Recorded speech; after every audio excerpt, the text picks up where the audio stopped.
Because of the preceding special broadcast, Sea Hunt was not presented tonight and will return next week at its regular time. Word Balloon is brought to you by the League of Word Balloon Listeners.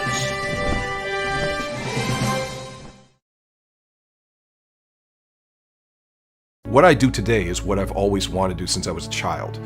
But what I didn't want to do was things that would be less stimulating, things that seemed more average or like, oh, I don't want to have to draw commercial content. Well, that's a great way to toughen yourself up, to get better as a draftsman so that you've prepared yourself to be usable for the artistic marketplace that exists, and then maybe you can work yourself into a position where you can do the stuff that you specifically have a passion for.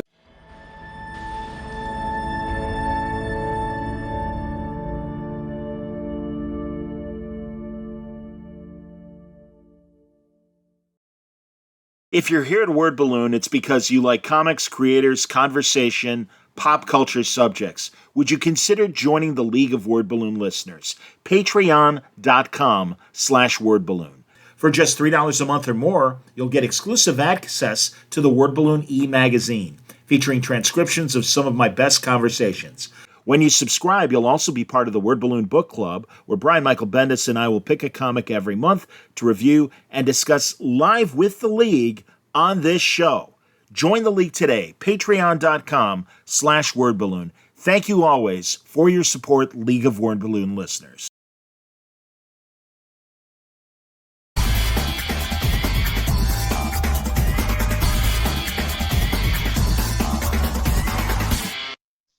Hey, Mike Kunkel. Really nice to meet you. Welcome to Word Balloon. Thank you. It is awesome to meet you in person, John. I'm happy to be here. This is great. Well, I've been aware of your work for a really long time, and you've kind of danced around some of my buddies in the kid comic business, like Art Baltazar and Franco. They are awesome. Great guys, absolutely. Yes. But yeah, man, hell, I remember when Herobear first kind of hit the atmosphere. I think. What was the first one? When was the first one? So, first issue was I did a little early print 1999, but actually it came out 2000, so right around there. So yeah, it has been now we're almost 25 years, a little over 25 years now. So yeah, it's when I have people that come up to shows that they'll either be older or it'll be a dad with his son or daughter and go, I bought Herobear for them when they were, I was like, oh, time has really passed. This is wild. That's amazing, man. No, that's really great. Congratulations. Thank you. Has it always been through the same publishers who published Herobear back in the day? So the majority of it has been us, my family. It's been self-published. We did it through Astonish Comics initially, and then the Astonish Factory, and did that for many years. And then we connected with Boom about 15 years ago, and they were great, and great little home for at the time. They were definitely all ages friendly, and we're trying to push for that. So that was the first house that I was able to bring Herobear to and feel like it was a good place for it.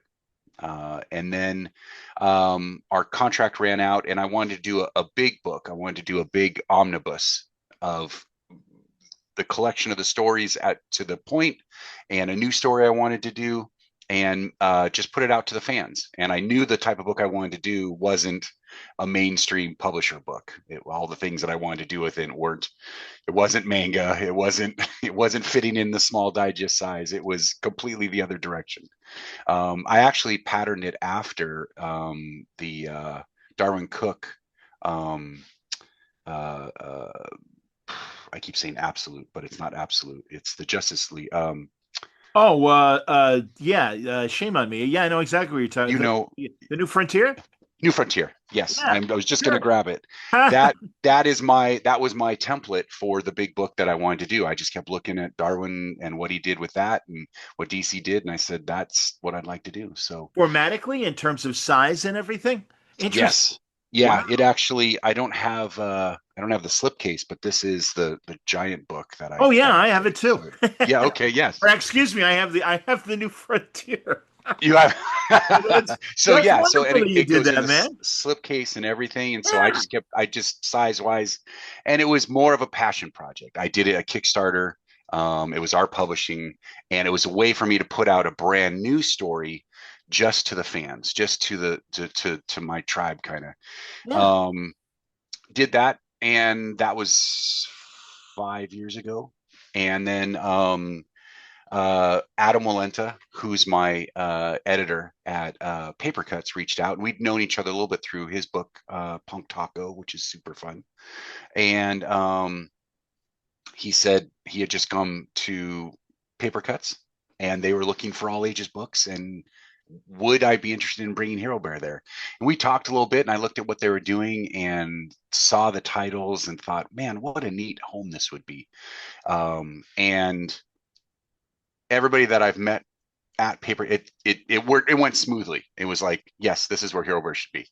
And everybody I've met now at Papercutz, Mad Cave, the whole team there, I've not had a support system like this ever. It's been tremendous. So we just came out with the new book. So what we're going to do is we're going to do 5 trades, and they will make a nice little spine design on the side, which is very cool. First volume came out just about a month ago, September. So that is the original story that I did, the inheritance story. We went through, we relettered, we cleaned it up. I added Wow. an Are extra you? story. Yeah, you're basically going all the way back to the beginning and everything. Yes, yeah, and it's kicking my butt. And it's Adam. Adam is spearheading this, and Papercutz really wants it to be a new, just polished new version of it. There are things that I thought I had done in my big book that I was like, oh, I still would like to tweak that a little bit right there, and get it just the freshest, newest version it could be right now. Added an extra little story in the back, so there's some new material.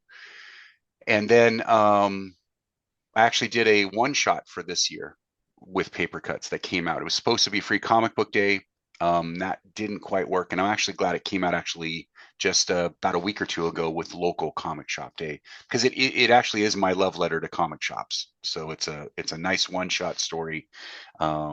That's just my nod to them and how awesome they have been to support me.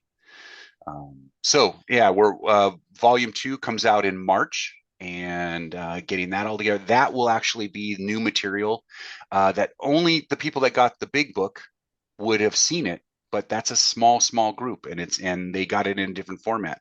So this is a brand new format. It'll be split into 2 books, so volume 2 and volume 3 will come out next year. So yeah, and each one is 160 pages. So we're trying to put out a lot of content and a lot of new stuff. So of ultimately 5 volumes, that's the plan? Yep. 5 volumes. Saving Time, which is the next volume, will be new in a sense to most people, but so it will be new material, and then new stories coming even after that. And I'm going to try and do more one shots like I did this year. So those will then get collected into the volumes as well. But total of this run will be 5, and they'll make a little box set of everything. Yeah. There'll be like an illustrated thing on the spine that if you look at all 5 of them, they create an image and everything. It's an image of Herobear and Tyler. Yeah. So, which we were talking about it, and then you suddenly realize, oh, I got to really think like 5 books ahead. Like, what's the length? What all the books have to be? What are the titles? How is it going to fit? So we had to land on that. So there's a lot of pre-thinking of, okay, well, every book is going to be this long, and we'll make it fit with that. And but yeah, that'll be nice. And then hopefully collected in a little bit of a box. This is the first time Herobear has been. So to go way back to your question, publishing, it was me, it was Boom, it was me again, and now with Papercutz. Yeah. That's where that's been the journey. The amazing thing now is Hero Bear is in Walmart, in Target, in Barnes and Noble. It's in larger, much bigger surface. I've now had a number of friends that will go to their Barnes and Nobles and go, I saw it and took a picture of it. And it's because I used to do a thing when we first published ourselves. We were with Diamond and got connected with Ingram, which was their book publishing, still expanding that. And I would be with Barnes and Noble, but I wouldn't be in Barnes and Noble. What's If the that makes difference? sense. No, So it doesn't. What is it? so yeah, so what it is you're in their system, but you're not in their store. So people can order it if they want, Weird. but it may not be in their store. So people may not know to order it. Yeah, They don't know. Don't get me wrong. There is obviously, since Amazon and everything, and Barnes and Noble as well, a lot of shopping online. But yeah, you want to be in the stores, man. Jeez. And this was even kind of early Amazon, so Amazon hadn't been the beast that it is. Yeah, it sure. hadn't taken over, so it was like, I'd love to see it in stores. It's kind of how Target is right now, but at least Target and Walmart, it's online, so everybody can find it online. I'd love for it to actually be in their stores, and we're going to make a push for that. But anyway, back when I was doing it with us, we were like, okay, so how do we get into stores? And I would do a thing I dubbed reverse shoplifting, where I would bring a book with me. Any store I'd go into, I'd sign it, because I always heard a signed copy is a sold copy, and I would leave it in the store, face out. And I was told that if it got bought, that kicked into their system a reorder, and then it would get into that store. Crazy. So that was my little guerrilla marketing, was I was leaving books all around wherever I'd go. Wow. So then it would get into that system. And all that to come full circle now. Just last week, I went to our local Barnes and Noble and played all coy. I'm like, oh, where are graphic novels? And she's like, over there. And I looked and I couldn't find Herobear. And I was like, oh, that's right. I said, do you have a book called Herobear and the Kid? And she looked it up. She goes, oh, that's actually in the juvenile fiction, which was great. It means it's by Diary of a Wimpy Kid. It's by Captain Underpants. Where I want it to be, I'm like, yes, it's there. So she walked me over and she was looking. I saw it like right away. And I was like, oh, there it is. And she's like, oh, good, you found it. And I let on that it was my book. And she was super sweet. She's like, okay, so are you local? And I said, yeah, this is my home Barnes Noble. So she's like, well, here, sign it. She put a little sticker on it. And as I'm talking to her, she goes, I just ordered 3 more. Oh, and I was that's like, nice. Yeah. Oh, that's so good. Yes, thank you. So that effort, I tell everybody, I go, you just got to do that extra legwork, get out there, be encouraging and polite, but do the extra effort to no one else is going to, share your stuff as much as you will in a passionate way, Wow, that's amazing, dude. Seriously, Yeah. and I give you credit for the ingenuity of doing it that way. I wouldn't think that would work. I would think, there's probably an inventory and, there probably isn't. And there's a little bit of I'm sure there's a little accounting thing that they're like, oh, well, we got another, it's signed. We can't get rid of it now. Oh, and we're taking the money. So I guess we got that going for us. Yep. So I would carry a box of books in my car wherever I'd go on trips. And if I'd saw at that time it was Barnes and Noble, Borders, if you remember Borders. Sure. Yeah. Walden Books. And I would just leave them. Did you get bit in the butt with Borders and the shutdown? Did you get a bunch of returns back? I know other friends who, that really stung back then. Yeah, I actually just missed it. There were some returns, but they hadn't ordered as many, so in a way it kind of worked to my benefit. Okay. In a way, but yeah, that, and I know people are going through stuff with Diamond right now with all that stuff and inventory stuff. So have all right? So you did the Kickstarter for the omnibus. Mm-hmm. Have you flirted at all with webtoons and that format? I've looked into it, and I actually have a separate idea that was actually my dream as a kid. I wanted to be a comic strip artist in the newspaper. I wanted to have my own comic strip. I wanted to be in the newspaper. I wanted to be Jim Davis. I wanted to be the Bill Watterson. I used to collect comic strip. I would ride my bike to 7-Eleven every morning, and they had 3 newspapers: the Daily News, LA Times, whatever, and another one. I'd buy all three. I'd walk outside and I'd pull out the comics and I'd throw the rest of the paper away because I didn't care about the rest of it. And I would cut out my comic strips. And that was what I wanted to do. I did it in high school. And so Hero Bear, it's funny. I have a separate idea that I want to be, that I might play with webtoons, that I might put something online.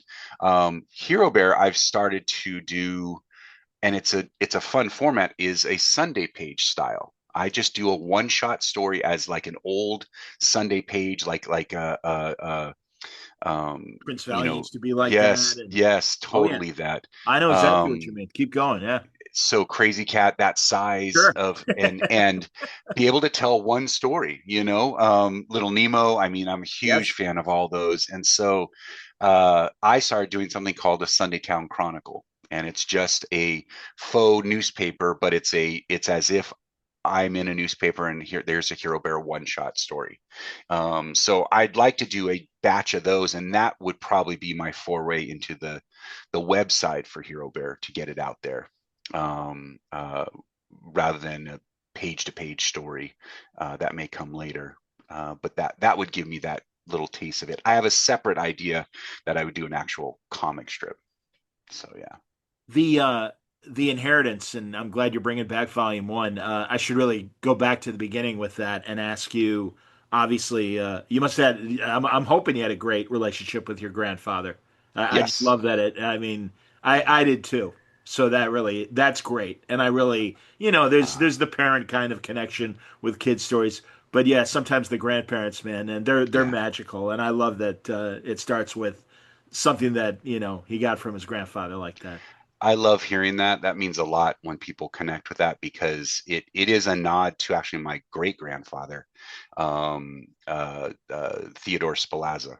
He was um, uh, just very influential, and Tyler's grandfather's an amalgamation of him and my papa and my other grandpa, and it is all that persona of someone who has an impact on your life from a almost inspirational kind of point of view of things. They're there to just go, I'm going to tell you about the world. I'm going to show you cool things, and I'm going to be, this larger than life character, that had these stories. My great grandfather was the first mayor of Palm Desert, and Oh he wow. was, yeah, and his family moved from Sicily, and I'm Sicilian and Italian, and so I have all that. But he or German, and he started his own businesses, and he was very creative. And my other papa had a workshop, and so there's aspects of that in there. So all that is definitely, I love when people connect with that, because there's, at the heart of the whole story is family. It is all about family. Early when I wrote it, it was essentially I was Hero Bear, and it was me and my two kids. It was just, our son and daughter. And as they've gotten bigger, I've become more, I was Hero Bear for a while. Then I looked back on Tyler because it was me as a kid. And then now I'm becoming Santa. And so it's this journey. Um, and actually our daughter just had her first baby and her first son. And so I am a grandfather now. So it's Beautiful. this great full circle of becoming a pop. I'm sure. Uh, I'm sure they've got Hero Bears in the crib and everything. oh I yes, love. yes. We can see in the background, man. Some Yeah, of the yeah. animals. Yeah, there they are, man. That's great. That's And then this wonderful. this is actually when we had it at Universal for a while, Oh developing it as wow. a feature. I had a parking space. We had a couple parking spaces. Jeff Loeb, who's a family friend, we were writing the script together, and always wanted to see that come to life.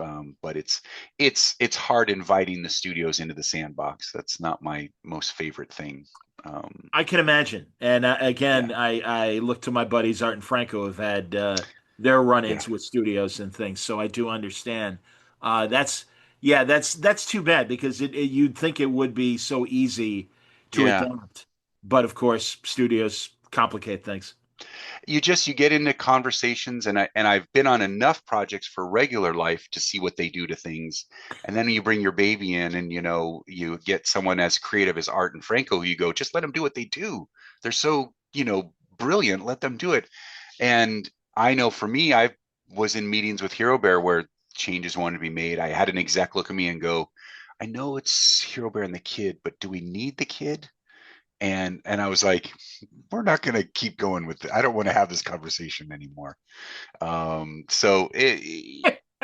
What I'd rather do actually is I'd rather do, if we're going to do animation, developing a short, and I want to do a full short of my own. I'll probably bring on some friends, but let me control it. Let me oversee it. Let me, in a small enough bite that I don't need a big studio to come in and do it. My friends, we always say when we work, like that's what self-publishing and doing our own stuff. We always had this phrase, fame or blame. Just let me just have fame or blame. Whatever it is, I'll take the responsibility for it all. If it goes, great. I made the decisions. If it doesn't go, I still made the decision. At least I can live with that. There you go. For Hero Bear, that's always been that. Other projects, I'm a little more open to it, sort of the take and make. It's like, go, you can do that, and I'd love to develop. But my friend always goes, you say that, but as soon as they start to do something with it, you're going to go, don't change it like that. And it's very hard. They're all our babies. Yeah, man. No, absolutely. And it's interesting that then you're taking the initiative yourself and considering animating something. Yeah. So that must have been was that a hard skill to kind of get to that point? So that was my entry point in. Again, like I said, I wanted to be a comic strip artist. I didn't know that route. I went to college for art, but I went in for my interview and I was like, I want to be a cartoonist. And they're like, that's great. You're going to go to life drawing and you're going to do this. And I was like, no, I don't want to be I want to be a cartoonist.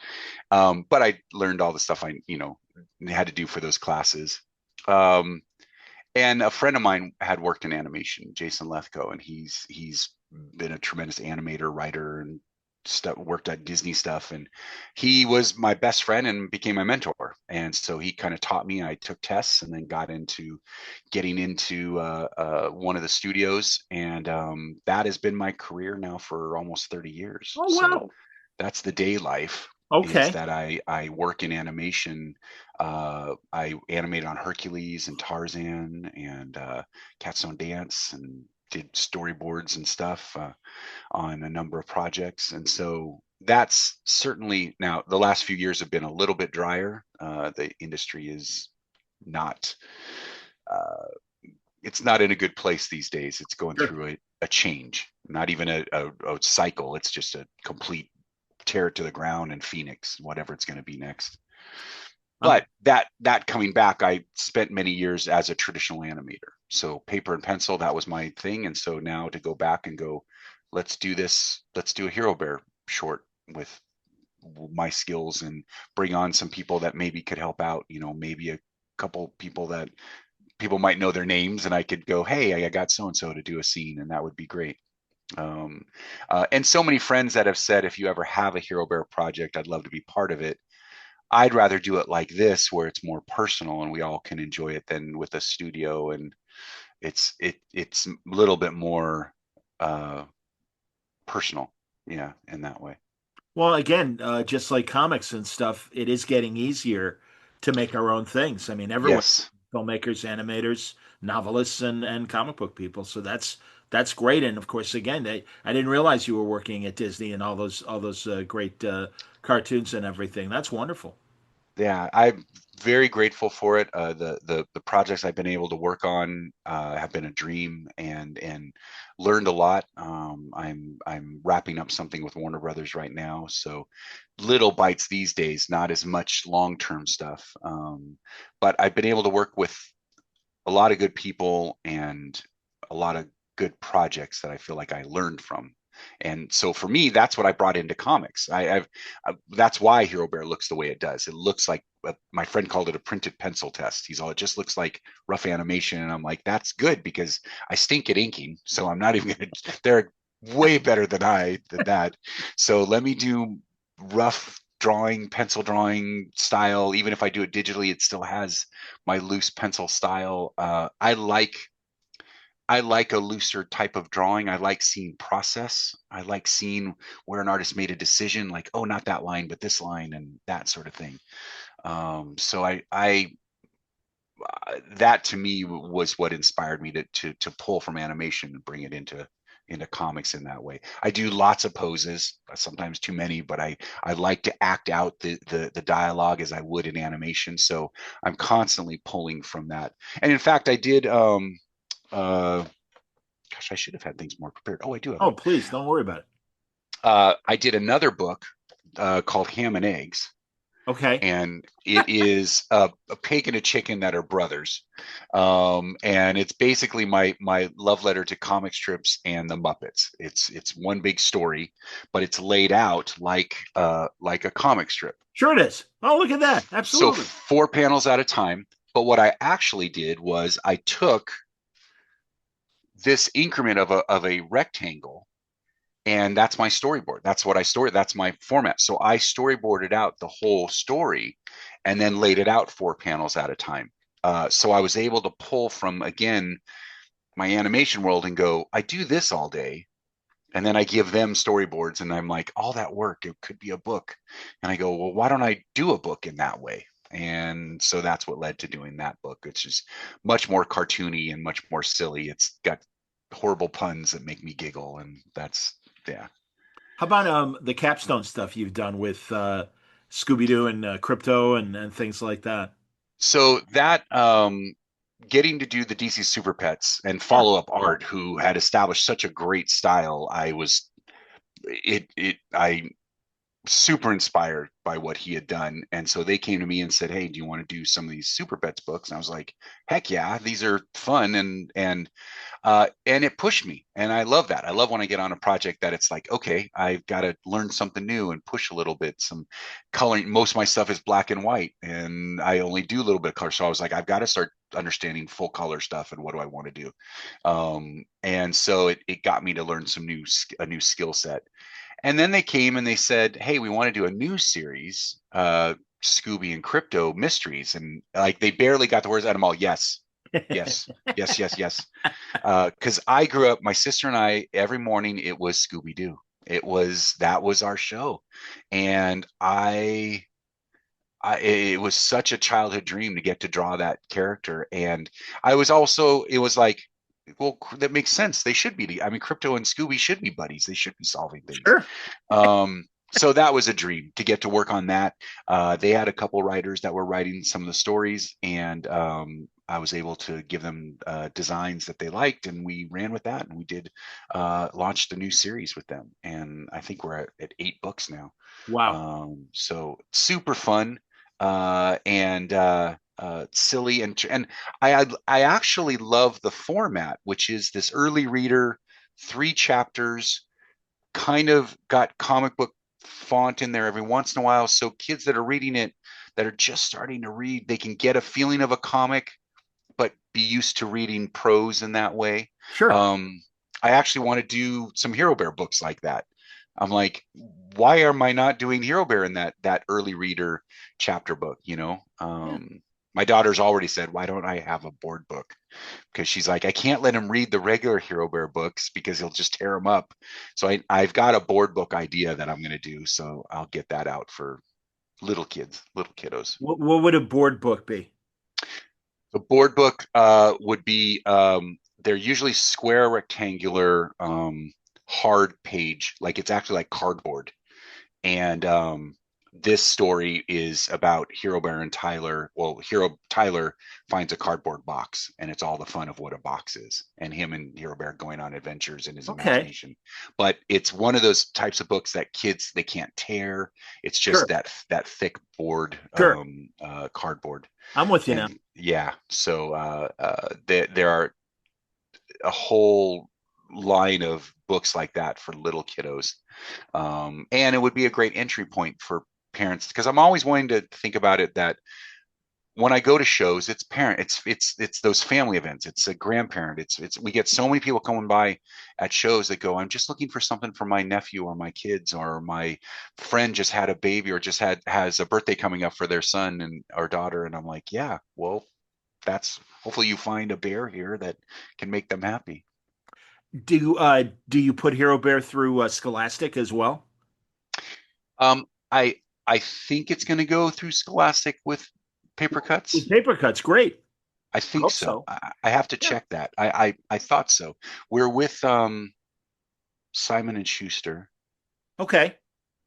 I don't know how all that works, actually. I have to figure that out because I'm hoping it will get into Scholastic for the book fairs and things like that, Sure. because that's something I'm really hoping it'll get out there to kids more, you know. Have you done ALA shows yet? Have you So I did my first ALA this year. I had okay, never that's good. done one. Yeah. American Library Association, everybody, if you don't know the Yeah. abbreviation. But yeah, I've had the pleasure to go a couple times, and I love it. It is Oh such my a great gosh. different vibe from a Comic Con, yet obviously the synergy is there. You know. You totally described it. You're so right. I went in after years of Comic Cons, and I went to this, and I'm like, I have to process. I don't know how to process this. It's all librarians and booksellers and bookstore owners, Yes. and I'm like, this is awesome. And you just go up, and some of them are like, here, have a book, and you're like, Yes. okay, thank you. I could. No one's gonna chase me. And so many people doing signings and yeah, it was a really neat experience to get to meet so many people that are definitely too that are book buyers that are interested in books on that level, from bookstores to librarians and everything. So I had a great time. We went to Philadelphia this year, Nice. and that's where it was. And That's cool. yeah, it was neat to go to one. I want to go to another one, and get to more book shows and get the word out in that way. I think that's what's so great about what Papercutz and Mad Cave do, is that they're definitely comic driven, but their bulk of their thing is, let's get into the books, the Oh yeah. bookstores. No, absolutely. And again, I love that Paper Cuts merged with Mad Cave because Yeah, yeah, I appreciate. I mean, I appreciated it back when Jim Salicrup was running Paper Cuts years ago as well, and this merger and everything. Again, I think Mad Cave has really come on strong the last few years with the licenses they've grabbed, and it's good that they're doing business with you.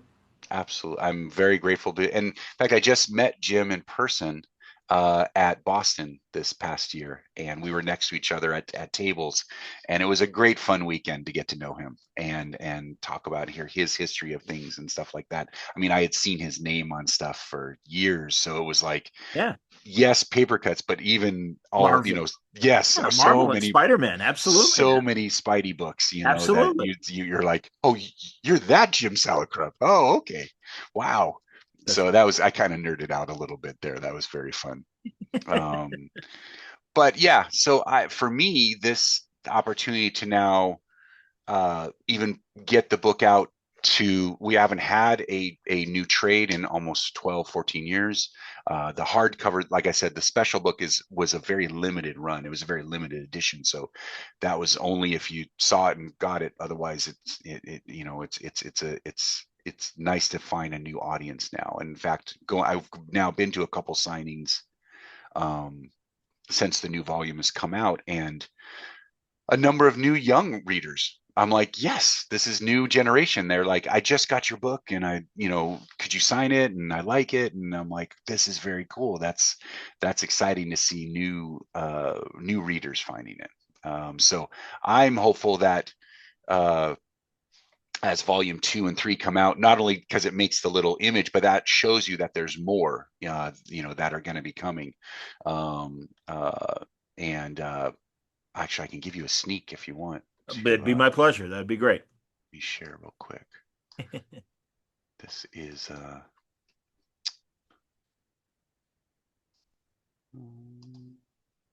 Oh, sure.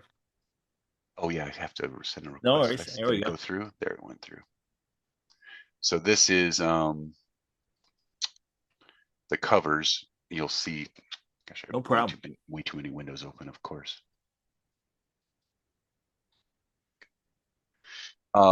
So this was our book, volume 1, Okay. and so that's volume 1 there. Yep. And that was, I'm trying to tip a little bit of how the covers are going to go. So there's one singular blue stripes for volume 1. Volume 2 has two, and the green indicates a little bit of the villain Von Klon, but there's two stripes. So I've kind of painted myself into a corner going, okay, we got to get to volume 3. And so volume 3, this is the rough for volume 3. And there's a little hint of something in the middle there, but there's 3 stripes in that one. And so Saving Time will come out volume 2, Saving Time Part 2, which is my nod to, if you know the movie, another friend did this too. Let me stop sharing for a second. So Saving Time Part 2 is a little bit of, I almost put Electric Boogaloo, but I wasn't going to put that on there, but a little bit too. Another friend did that for his book, so I'm not going to steal his thunder, but just a nod to Breaking 2. I figured anybody from the 80s would get it. Somewhere Shabadoo is smiling. So there you go. Yeah. And Part 2 also is for, what was the movie with Charlie Sheen, and it was like a spoof movie.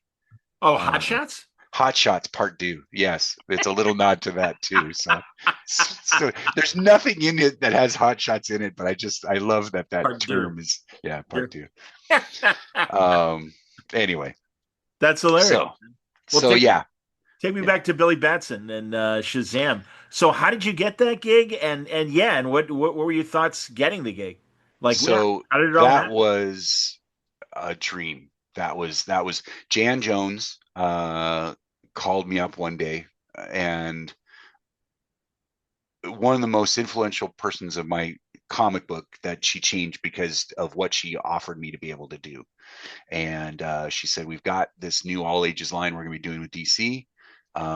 Here are the titles. And I right away said, I'd love to do Captain Marvel. And she's like, that's good, because that's what we were thinking. And I was like, yes, okay, well then good. We're all in line with that. And so I started sketching away. And what I tell everybody is the reason it clicked. I mean, one, it's a character I've loved since I was a kid. That obvious wish fulfillment, the nobility of that character, but the playfulness of him, the kid connection was like, I'm like, this connects with Herobear. So I always told everybody, I said, Herobear is Captain Marvel, Billy is Tyler, sure, and Mary is Katie, Tyler's little sister. So I go, I know this story, I can tell. And the wizard is his grandfather, and I was like, I can do. And the North Pole is the cave of one, all that. So I'm like, yes, let's do this. And so I dove in, and it was the first time I'd taken on a more monthly type book, which I had never really done. And so I think I was well above my abilities at that time to keep up with that. I was writing, I was penciling, I was inking, I was coloring, I was doing everything as one person. They had someone that came on that helped with lettering, but I would still adjust that a little bit too. But I knew what I want. I just, everything I could do with it. And Jan was awesome. She gave me the credit on the book. She said, words, pictures, and heart. And that always meant a lot to me, that she knew how much I wanted to pour into it. If I could go back to it, I would love to have done it as mini series bites rather than ongoing monthly. And then just let me do a story, be able to craft another story, and in between everybody else do it. Art and Franco took it and ran with it and did a ton of fun stuff with it in a whole nother direction. Yes. For me, it was also, I'm glad they gave me the permission to, I was definitely jumping off of what Jeff did, Jeff Smith, and his Monster Society there.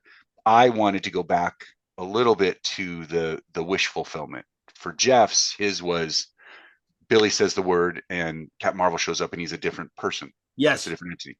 I never aligned. I aligned with big. I aligned with, it's still Billy. This is the wish fulfillment of a kid, is you get to be a superhero. Sure. And I had very, very philosophical discussions with lots of fans and lots of friends about that, of what is it? And they go, well, if he has the wisdom of Solomon, he wouldn't. And I go, he does, but he also has the impulses of a 10-year-old. Sure. And so every kid that we were all that age that goes, you shouldn't have done that, but you did it anyway. has the knowledge of good and what they should do and everything. So that's what made it fun, was that I saw him as, it was like big. That's why I wrote in there that he goes to his own parent teacher conference as his own dad, and that was my nod to Uncle Buck a little bit. And um, so that that part was I really pressed into that, was I liked the idea of it was always Billy. Billy says the magic word and he could do it. Um, I understand, and I've never had those conversations with other Captain Marvel fans, but absolutely, you can't help but observe that depending on who was writing it at the yes. time, they were two different people, or it was just adult Billy, or Billy walking around in an adult body. I always say one of my favorite stories was the romance that Billy had in JSA with Stargirl and, Yes. and Jay Garrick going, because again, he still had those feelings even as Captain Marvel. And I don't know, I don't remember if they kissed or whatever, but Jay's like, hey, she's inappropriate for your age. What the hell are you doing? And he can't reveal that, no, actually, we're the same age. This is just part of my secret identity thing. Yes. And Yeah. it really was this fantastic kind of problem that only Billy Batson can have, in terms of, wanting to pursue his teen life. But now all of a sudden being Captain Marvel was always a wish fulfillment, and now it's a burden. Yeah. Yep. Yep. Yep. I think it's such and I'm glad he has gotten more attention over the last few years, but he's such an interesting character and world. And it was, again, it was a dream to get to work on that. I have other stories I wanted to do. And I was so glad to be able to launch it and get that series going. I'd love to revisit and do a special one shot or a mini series and come back and do it. Just he is always a character that's close to my heart. He will always be Captain Marvel to me. It's what I know. They're caught in this whole legality. The way it was always explained to me was you can call him Captain Marvel in the books, but never on the title. Right. And so that's why I came up with Billy Batson and the Magic of Shazam, because I was like, I know it's the world's longest title, but it explains it in a way that you go, it's like Herobear and the Kid. I'm like, it says it's the magic of Shazam, so it isn't just Shazam. I'm up. But so yeah, that was a little back and forth of discussion of things. But to get to play in that world, I wanted to get to Takitani. I wanted to get to a lot of that. I had fun making Black Adam a kid as well. That hadn't been thought of, so that was fun to sort of make him that emo kid, that's got to be the anti to Billy, because I always felt like it was always odd when it was just Billy versus an adult. I was like, Black Adam should be a kid too. There should be something that he has to deal with on a kid level. Did you read Marvel Man and Miracle Man back in the 80s and stuff? A little bit, and I'm actually more interested in it now, and I'm starting to kind of dig into that a little bit. I didn't know a lot about it. I knew imagery, and I think I read a story here and there, but definitely could see the influence. And it was them going, well, if we can't have that, then we'll make our own. Yeah. Type of thing. I even saw it in if you remember the character. Gosh, what was it? Ultraverse Prime. Oh, certainly. The kid, from the 90s. Yeah. Yeah, he would become this like super, and then it would like explode, like he would. That was the way he got out. Like the body would just like, I can't remember. I just remember always going, it's such an odd idea, but it is very Captain Marvel-ish. He becomes a adult superhero. That's so funny. Yeah, because I'll be honest, man, that was during my blind spot. Out of college and no money for comics. Yeah. So I really missed a good chunk of the 90s. But I had certainly heard about Prime and I've seen the images. So that. I don't even, does Marvel own all that stuff? I don't even know who owns that stuff anymore. I don't know who has that whole universe. Yeah, because it was Prime. There were it was, yeah, it hit me at a sweet spot that I was able to just go to a local comic shop a lot and get into the new stuff. Image was coming around at the time, and it was all just, I was able to follow along with some of that. I have a huge stack of 90s books now. But yeah, I'll have to look that up again, because I know there was at some point it had changed. I know Malibu, I think, went to Marvel. I Right. think. Absolutely. Yeah. No, yeah, that's where they got their coloring boost from all the Yes. Malibu people and Yeah. everything. Yeah.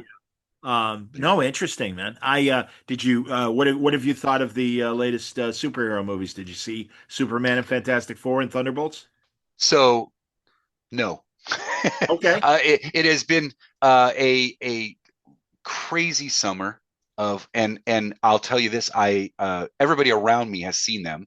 I was so excited to see Superman when I saw the initial trailer, especially with Krypto. Sure. I was like, you got to watch this, and she's all, you're crying, aren't you? And I'm like, I am. It looks so good. Yes. And I've heard good things about it. I know there's different feelings from different people, but what I saw in it in the trailer, and again, we actually almost watched it this week. I feel so bad I haven't seen these. It's just been I've been at so many shows, I've had so many deadlines that I'm like, I just want a weekend where I can sit down and watch it. We almost watched Superman this weekend, and we watched a different movie, and I was like, okay, well, we'll watch it. But from everything I've heard and what I've seen, what I like about the Superman one is that there's a heart to it. There's a character that, to me, I always liked that about Superman, was that he was from another planet, but learned Midwest values and caring about people. And that's what I think what bothered me about I like Henry Cavill a lot, Yeah. but the scene where he wouldn't save his dad Oh, in that, I'm so with you, Mike. I'm like, I don't understand this. Yeah. That's No. not what he could do it like this and back. And it makes no, I'm like, and Makes no sense at all. no No, sense. dude, I'm No. telling you, Art and Franco and I spent 3 hours on our show just going, what the hell are they doing? What message is that sending, and yeah. What's interesting is I like Henry Cavill at moments as Superman. I didn't like the sort of OP version of him, the just, he's godlike, that he could do anything. Like, I felt like there's the old Fleischer cartoons where there's the Mechanical Menace is one of my most favorite ones. It's got a mad scientist and robots. I'm like, it's Von Klon, it's my villain. But the way he fights the Ray and stuff, but it kind of knocks him back. I'm like, I like that. I like that he can feel something. He's Yes. not so OP, overpowered. And so I'm with you. Yeah. with this one, what I see is that a little bit. I see that he's a guy who's trying to do, and he's like, yeah, almost like the first Captain America. I could do this all day. It's like, you can knock me down, but I'm gonna do good. I'm gonna go after and keep doing good. I have yet to see it all and how it goes. I think Krypto looks great. I love the whistle and Yes. Just the him traveling through the snow and everything. Oh. Oh, dude, I'm so. I mean, I always say this when the subject of Krypto comes up. I was 7, my sister was 12, and we got our first dog, and it really was her dog. It was her birthday, and they're like, and it was a little white Cocker Spaniel with just black spots, and it's like, what do you want to name him? I'm like, Krypto. Krypto. Yes, come on. And she's like, skirts, and I'm like, all right, it's her dog, fine. But he was really fast, so we all ended up calling him Whisk. And it's like, all right, I can live with Whisk. I'm like, that'd be a good superhero pet name, Whisk. That would be a great name. I'd love that. Whisk. Yeah. So, but my God, I mean, truly, ever since I started reading comics at 6 or 7, have adored Krypto. So it was so great to see him. You will not be. I have a feeling you won't be disappointed. His personality. My daughter and my son both have dogs.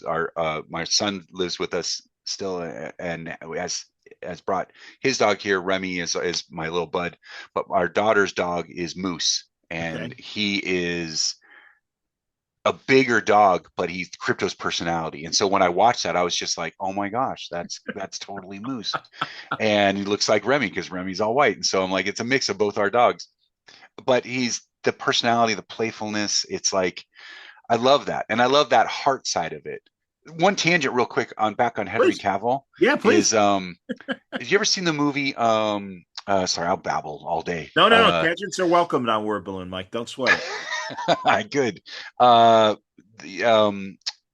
Man from U.N.C.L.E. Do you ever seen the movie? Yeah, his Man from U.N.C.L.E. Yeah. Yes. Him and Armie Hammer in it, and really, I think underrated movie. I really completely agree. just a neat kind of spy movie. And Was it Guy Ritchie? Did Guy Ritchie direct it? I think so. Yeah, Yes, yes. It's got a great feel.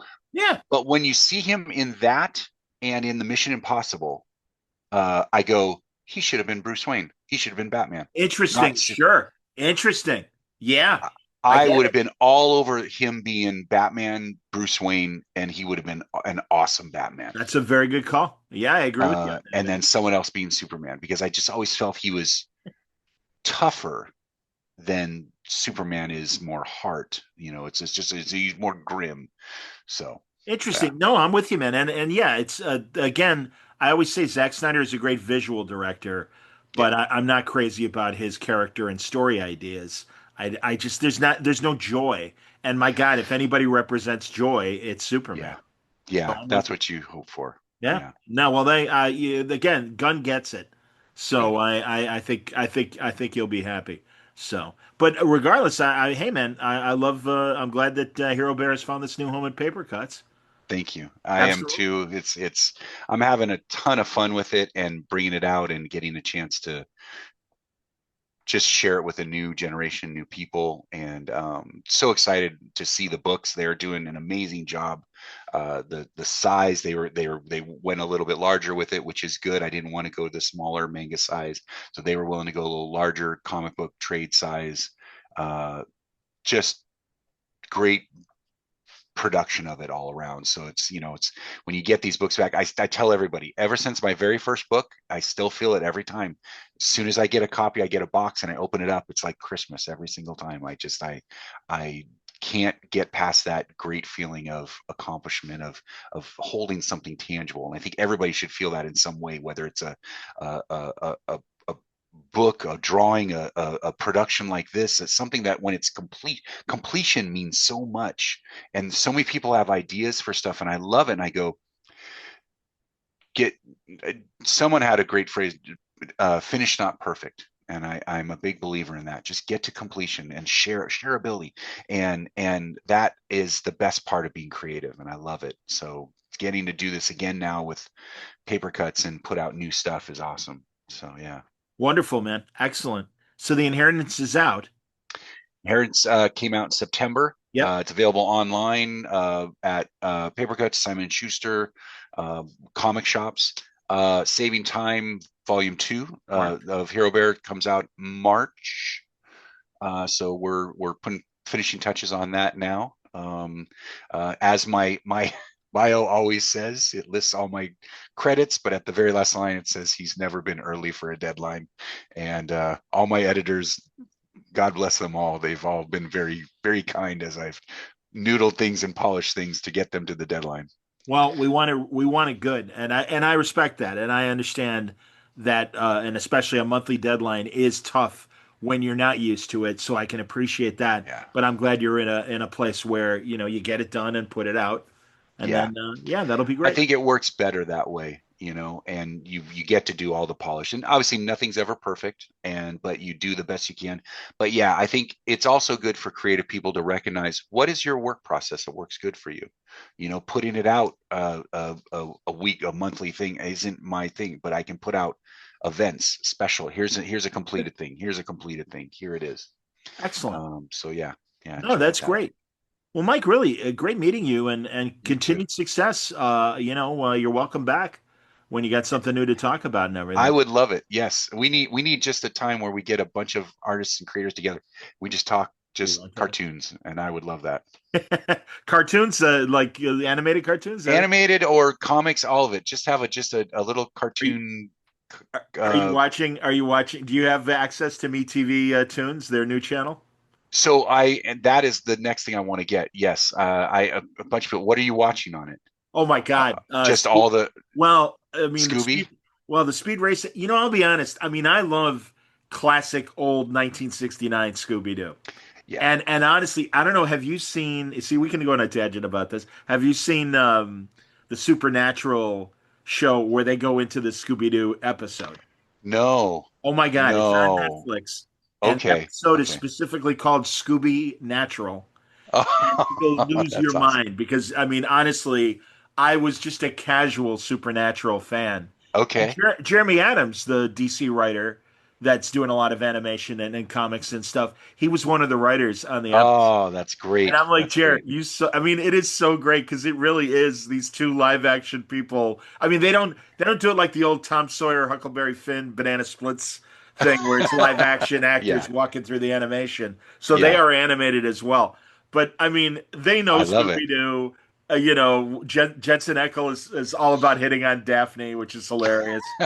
And she's completely oblivious. It's very, very funny. And I also will search that out. kind of appropriately violent for and not in an R-rated way, but certainly PG-13. So it's even a little edgier than your regular Scooby-Doo. No, Okay. it's brilliant. But I do Well, like, because everything was off screen, that we just imagined what was happening. sure, Now they've got a chance to show some of it. absolutely. And How then they're funny. like, holy shit, we never really, I mean, this extreme, I don't know. This is something we've never dealt with before, which was hilarious. But I love Speed Racer. I, Oh, yes. Oh. I love the So super animation.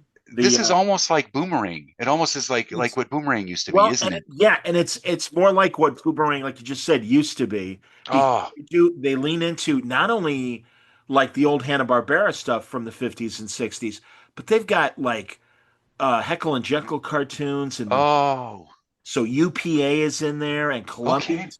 I was last Sunday night I was watching Little Abner for the first time, and I'd never seen Little Abner cartoons. Wow. They're Okay. insane. So yeah, I mean, especially like over the weekends, they'll just do these couple hour But blocks of just all the old stuff, all the retro stuff.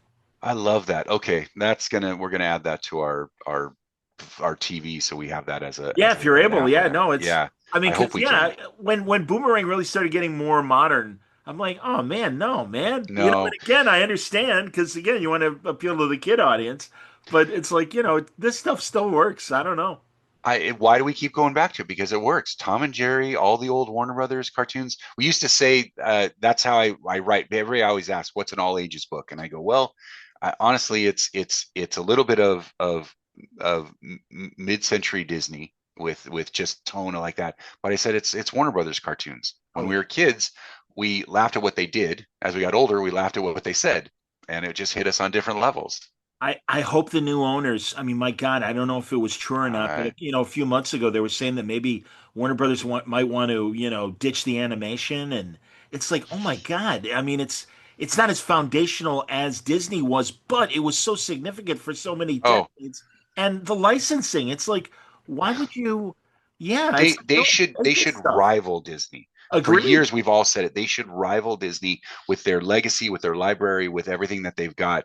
It's what they used to do. It used to be Disney Warner Yeah. Brothers, and now somewhere they Warner Brothers it struggles. Yeah, Well, but honestly, I understand it's a company in transition. They might get bought.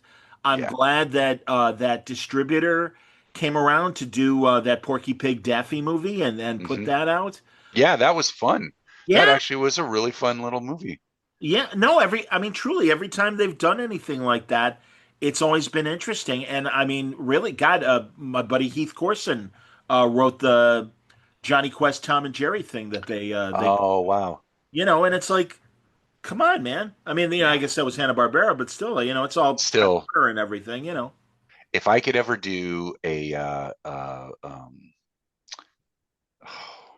now you said it, the robot from Hanna-Barbera. Oh, Um, not Frankenstein Jr. Frankenstein Jr. Oh, hilarious. If Okay, if I could boss. if I could do a Frankenstein Jr.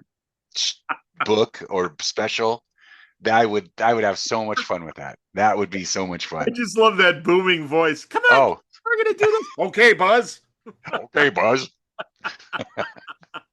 Oh, I would be all in on that. That would be Hilarious. too Yeah, much fun. man. Yeah. I love the adventure, the Hanna-Barbera adventure cartoons, Galaxy Trio, Space Yes. Yes. Birdman. I would play in that universe all the time. Yeah. That's fantastic, Mike. Excellent, man. Well, John, all right, thank you. let's wrap up. And again, everybody from Papercutz, Hero Bear Volume One, jump back on because Mike has has colored it and given us a new spin. Is it colored, Mike, or is it It's like still black and white. The red is still in there. okay? It's with the red, Yeah, but it's been okay, relettered. It's been polished up, cleaned yeah, up, extra story in there. beautiful. Um, uh, yeah, I've thought about, I know we're derailing, but I've thought Oh, about it's all doing a good. special dream that is in full color. I've never done a full color Hero Bear. Okay. So there is thought to that. All right. Fair That enough. might be unique to everything. But Well, there is red in these new stories that is not Hero Bear's cape. So there's new story that you'll learn where the magic of the red can help. very nice. All right, excellent. So this is the beginning of a five volume series from Papercutz, Yep. and it's out now. The Inheritance from Papercutz and Mike Kunkel for your Hero Bear and the Kid. Really nice meeting you, Mike. Thanks so much for the talk. Thank you, John. This has been awesome, and wish you all the best and look forward to more.